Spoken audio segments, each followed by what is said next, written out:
चाहे वो शिक्षक हो, शिक्षा मित्र हो या अनुदेशक हो, तो बेसिक शिक्षा की रीढ़ की हड्डी होता है मान्यवर।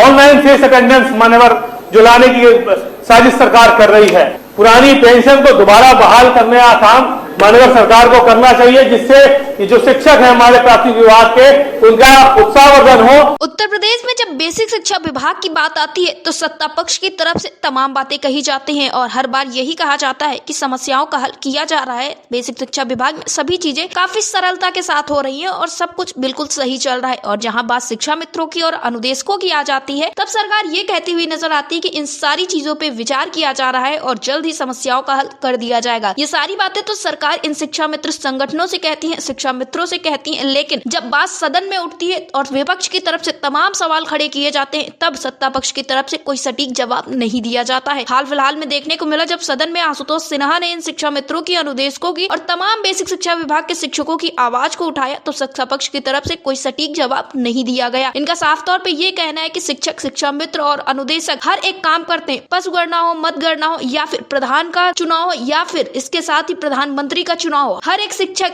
पूरी ईमानदारी और निष्ठा के साथ ये सारी ड्यूटी निभाता है। पढ़ाने के अलावा भी तमाम कार्य ये शिक्षक और शिक्षा मित्र, अनुदेशक करते हैं, लेकिन फिर भी सरकार इनकी समस्याओं का हल नहीं कर रही है। उनका कहना है कि आज के समय को देखते हुए इनका मानदेय काफी ज्यादा कम है, लेकिन फिर भी सरकार मानदेय बढ़ाने की तरफ बिल्कुल भी ध्यान नहीं दे रही। हाँ, बस इन शिक्षा मित्रों को, अनुदेशकों को इस बात का आश्वासन देती चली जा रही है कि समस्याओं का हल कर दिया जाएगा, लेकिन धरातल पर कुछ होता हुआ नजर नहीं आ रहा है। शिक्षा मित्र, अनुदेशक काफी ज्यादा परेशान भी नजर आ रहे हैं। फिलहाल तो इन सारी चीजों पे काफी ज्यादा बवाल हुआ। सत्र के दौरान हर एक दिन शिक्षा मित्रों और अनुदेशकों की आवाज को उठाया जा रहा है और सत्ता पक्ष की तरफ से अभी तक कोई भी सटीक जवाब नहीं दिया जा रहा। यहाँ तक कि मानदेय की बात पे तो ये भी कह दिया गया था कि अब मानदेय नहीं बढ़ाया जाएगा, लेकिन जब विपक्ष का दबाव बना और सभापति के कहने पे भी ये कह दिया गया कि हाँ, इस बात पे विचार किया जाएगा। अब देखना ये होगा कि क्या कुछ सरकार सोचती है जब विपक्ष का इतना ज्यादा दबाव है शिक्षा मित्रों और अनुदेशकों के मुद्दे को लेकर। सत्र के दौरान आशुतोष सिन्हा ने और क्या कुछ कहा है सत्ता पक्ष से और सभापति से, आप भी देखिए। माननीय शिक्षा के गिरते हुए स्तर को लेकर लगातार बड़ी बड़ी बहसें होती रहती हैं, बहुत चर्चाएं होती हैं, लेकिन जब हम बेसिक शिक्षा की बात करें तो सारा का सारा ठीकरा शिक्षकों के ऊपर फोड़ दिया जाता है। और चाहे वो शिक्षक हो, शिक्षा मित्र हो या अनुदेशक हो, तो बेसिक शिक्षा की रीढ़ की हड्डी होता है मान्यवर। और जब मौका मिलता है सरकार को तो उसे सारे काम लेते हैं। उससे जनगणना, मतगणना, आर्थिक गणना, पशु गणना, बाल गणना, पल्स पोलियो से लेकर माननीय प्रधान से लेकर प्रधानमंत्री के चुनाव तक इन लोगों को लगाया जाता है। लेकिन बहुत दुख का विषय है मान्यवर कि इतने राष्ट्रीय कार्यक्रमों में अपना महत्वपूर्ण योगदान देने के बावजूद भी आज इनकी मूलभूत समस्याएं हैं, जो मूलभूत समस्याओं को सरकार अनदेखा करने का काम लगातार करती है। और इतना विश्वास मान्यवर, मुझको बहुत तकलीफ इस बात की है कि सरकार को इतना विश्वास है शिक्षकों पे। और मैं आपसे कहना चाहता हूं मान्यवर कि जो बेसिक शिक्षा विभाग के अधिकारी हैं, इतने महंगे महंगे ऐप और इतने जटिल ऐप, इतने अव्यवहारिक ऐप लेकर आते हैं और जिसमें लंबा कमीशन अधिकारियों का फिक्स रहता है, जिसकी वजह से शिक्षकों को परेशान करना, शिक्षा मित्रों, अनुदेशकों को परेशान करने के लिए क्या क्या वो साजिशें करने का काम कर रहे हैं। मैं जितना पैसा इस सॉफ्टवेयर में खर्चा कर रहे हैं मान्यवर, उतने पैसे से फर्नीचर, लैब, कंप्यूटर, लैपटॉप की व्यवस्था कर दी गई होती तो शायद मुझे लग रहा है बेसिक के जो हमारे विद्यालय और अपग्रेड हो गए होते मान्यवर। लेकिन सरकार लगातार अव्यवहारिक, जितने व्यवहारिक ऐप है, ऑनलाइन फेस अटेंडेंस मान्यवर जो लाने की साजिश सरकार कर रही है, लगातार बच्चों को ऑनलाइन उनका अटेंडेंस की बात सरकार कर रही है। जहां सरकार आज ठीक से आज हमको और आपको मोबाइल का नेटवर्क मुहैया नहीं करा पा रही। आज लखनऊ में मान्यवर हमारे आपके मोबाइल में नेटवर्क ठीक से नहीं आता, तो हम उम्मीद कैसे करें कि गांव में बैठे किसी गांव में बैठे बच्चे को हम ऑनलाइन किस तरह से उसका फेस अटेंडेंस ले पाएंगे, किस तरह से, और जितने ऐप है, जितनी समस्याएं हैं उसका समाधान कैसे होगा मान्यवर। मैं कई बार हम शिक्षकों से मिलते हैं और उनकी बड़ी समस्याएं हैं और लगातार बच्चों की उपस्थिति को लेकर आप दोषी ठहरा दिया जाता है शिक्षकों को, अनुदेशकों को, शिक्षा मित्रों को। ये एकदम अनुचित है।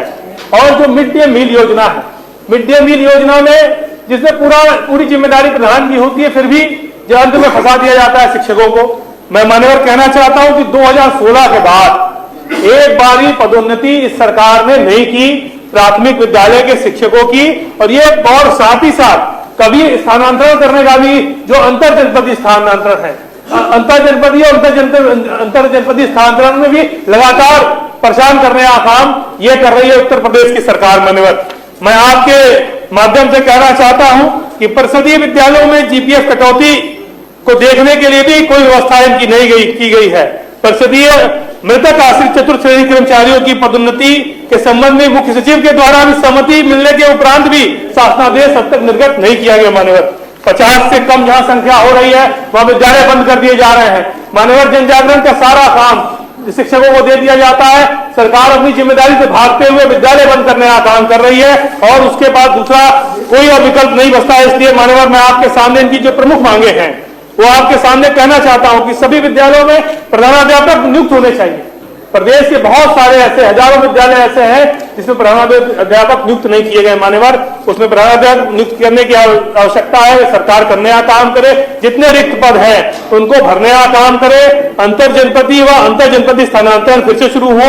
Half CL 31 CL second Saturday leave कर्मचारियों की भांति इनको भी मिलना चाहिए। मान्यवर, और साथ ही साथ मैं कहना चाहता हूं सभी विद्यालयों में शिक्षा हेतु चतुर्थ श्रेणी कर्मचारी की व्यवस्था होनी चाहिए। और जो महत्वपूर्ण विषय एक है जो बहुत लगातार हम देख रहे हैं कि जो शिक्षक मांग करते रहते हैं पुरानी पेंशन को दोबारा बहाल करने का काम माननीय सरकार को करना चाहिए, जिससे जो शिक्षक हैं हमारे प्राथमिक विभाग के उनका उत्साहवर्धन हो और वो अपने भविष्य के प्रति चिंतित रहते हैं, जो अपने भविष्य को लेकर परेशान रहते हैं, उनकी परेशानी का कहीं न कहीं हल निकलने का काम होगा जब ये पुरानी पेंशन बहाल सरकार करेगी।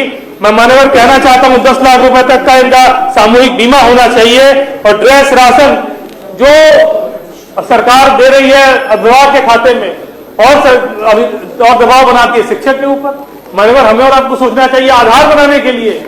और साथ ही साथ अपार आईडी एक नया इन लोगों का नाटक शुरू हो गया। मान्यवर, जब यू डैश पोर्टल पर रजिस्ट्रेशन है उसके बाद भी अपार आईडी बनाने के लिए जबरदस्ती शिक्षक को बनवाना है। शिक्षक जा रहा है अभिभावक से मिलकर उसका आधार बनवा रहा है बच्चों का, वही जाके जो शिक्षक ही जाकर और जितने हमारे शिक्षा मित्र निदेशक जाकर अपार आईडी बनवाने का काम कर रहे हैं। तो सरकार को हम कहना चाहते हैं मान्यवर, ये सारी चीजों से मैं मान्यवर एकदम बिल्कुल आप जल्दी से जल्दी खत्म कर देंगे, आप निश्चित रहिए, मैं 2 मिनट में खत्म करें। तो लगातार मान्यवर मैं यही कहना चाहता हूं कि सरकार को इसे देखना पड़ेगा और किस तरह से जितनी समस्याएं हैं कैसे हम दूर कर सके।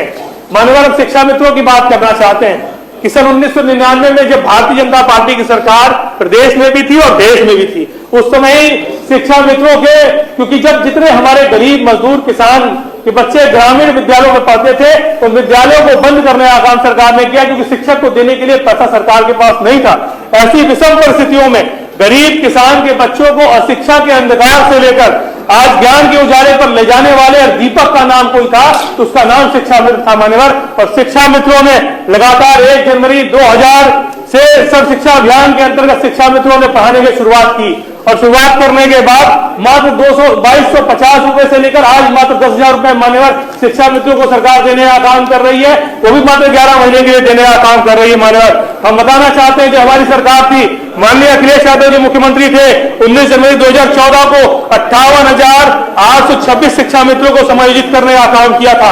8 अप्रैल 2015 को 91,104 शिक्षा मित्रों को समायोजित करने का काम किया था। और मान्यवर, जब 2015 में हाईकोर्ट ने रोक लगाई और 17 के बाद जब उसमें सुप्रीम कोर्ट ने इसको निरस्त कर दिया तो देश के प्रधानमंत्री जी ने ही बनारस की जनसभा में कहा था कि अगर उनको न्यायालय से अगर नहीं न्याय मिलेगा, राहत नहीं मिलेगी तो सरकार उनके साथ खड़ी है। इसके मतलब अध्यादेश लाके उनको नियमित करने का काम करेंगे, लेकिन सरकार ने उनको नियमित करने का काम नहीं किया। मान्यवर, इससे मैं ज्यादा कुछ न कहते हुए अनुदेशकों के बारे में भी कहना चाहता हूं। मान्यवर, अनुदेशक सर, ऐसे कैसे चलेगा? एक बार 2 मिनट मांगेंगे फिर जाएंगे 1 मिनट। अनुदेशक आशुतोष जी गलत, अनुदेशक सर, आशुतोष जी बात गलत है। नहीं, मैं बस इतना ही कहना चाहता हूं मान्यवर, प्रदेश में अनुदेशकों को मात्र 9,000 रुपए मिल रहा है। आज की जो स्थिति है शिक्षा मित्र अनुदेशकों का हाल यह है कि मनरेगा से कम पैसे में आज शिक्षा मित्र अनुदेशक कार्य करने के लिए मजबूर है। इतनी महंगाई में मान्यवर, अगर किसी अनुदेशक के परिवार में या शिक्षा मित्र के परिवार में कोई बीमार हो जाएगा तो इलाज कराने के लिए उसको जमीन मकान अपना बेचना पड़ेगा। मान्यवर, इसलिए आपके माध्यम से हम कहना चाहते हैं सदन से कि ये बहुत महत्वपूर्ण विषय है, इस पर सदन की कार्रवाई रोककर चर्चा कराए जाने की मैं मांग करता हूं। समाप्त करिए। दूसरे डॉक्टर मान सिंह जी।